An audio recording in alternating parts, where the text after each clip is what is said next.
Now this is a Skoda with 150 horsepower and a manual gearbox. Now, where have we heard that formula before?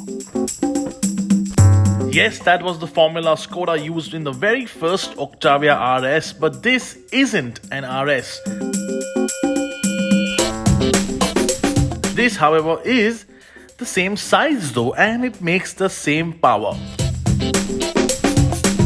But while that made it from a 1.8 turbo petrol, this makes it from a 1.5. 16-inch wheels too, and still the same PCD as well. The original RS did have 4-wheel disc brakes, this doesn't.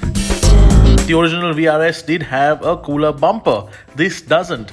But does all that matter, or does it matter only to the Instagram warrior? On the road then, is this a hoot enough? Time to, how do we say this? Commit some atrocities on tires.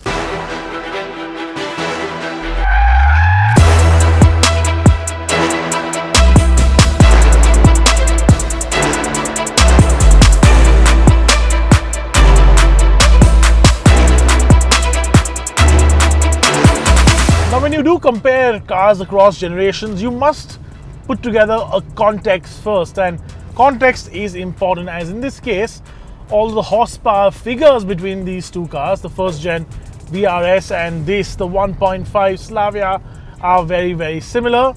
There is a huge difference in the way those two cars are built. The original VRS was built as a performance car and a performance car alone.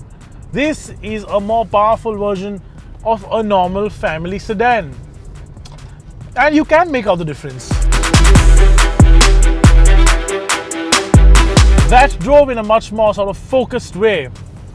This drives well, but is still a family sedan with a lot more power.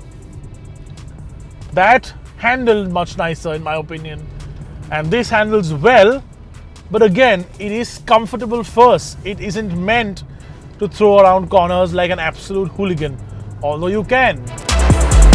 And the manual gearbox. Honestly, I remember driving those, and that had a nicer throw. This is okay, but I would still have the automatic. And yes, I know you're gonna grill me over that comment, as you guys always do, but I'm sorry, I just prefer automatics. That said, on a road like this, when everything is right, and when the driving gods ask you to come out and play, just for those few moments, a manual is worth it. What this car really needs then is you, the driver, to want a manual strong enough to want to buy it. With DSG tech the way it is and paddle shifters, which incidentally you can put extensions on, the need to have a manual is sort of null and void. But as I did just mention, sometimes when all the stars just align, you will be glad that you bought one.